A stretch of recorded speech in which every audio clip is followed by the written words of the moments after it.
we categorize emotion.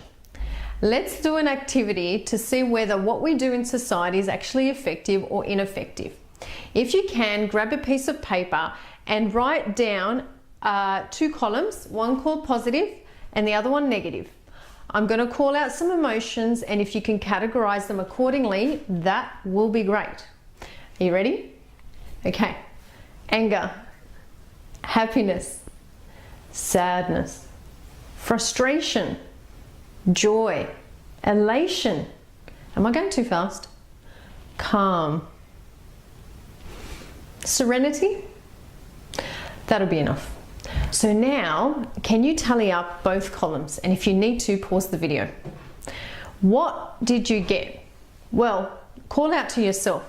It doesn't really matter what you got in the columns. What is actually interesting is that we categorize as a society emotions as either good, bad, positive, or negative. Does that actually really work for our kids and for ourselves? Well, if you think of emotions as a beach ball and you're standing in a pool and you're pushing that beach ball, the emotions, down under the pool, what's naturally going to happen? The forces of nature are wanting to push the ball back up.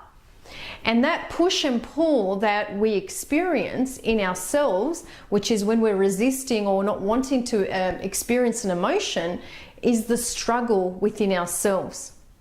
So the only purpose that an emotion has is to be felt.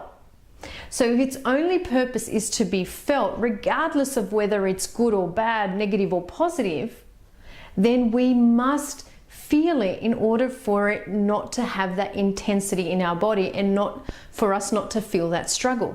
So going back to the beach ball, instead of pushing it down, how about we just let go? And if we let go, what happens? The ball just floats down the pool. For our kids, it's really important that they are able to experience the diversity of emotions, the array of emotions, if they are to have a deep, fulfilling, and meaningful life.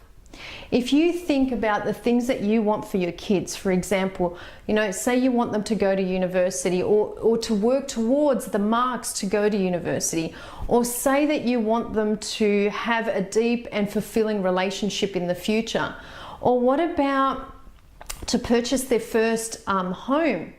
Each of these big goals, they're going to have to work towards them. And if you think about yourself and when you've worked towards an achievement or a goal, you have experienced a number of different emotions to get there, right?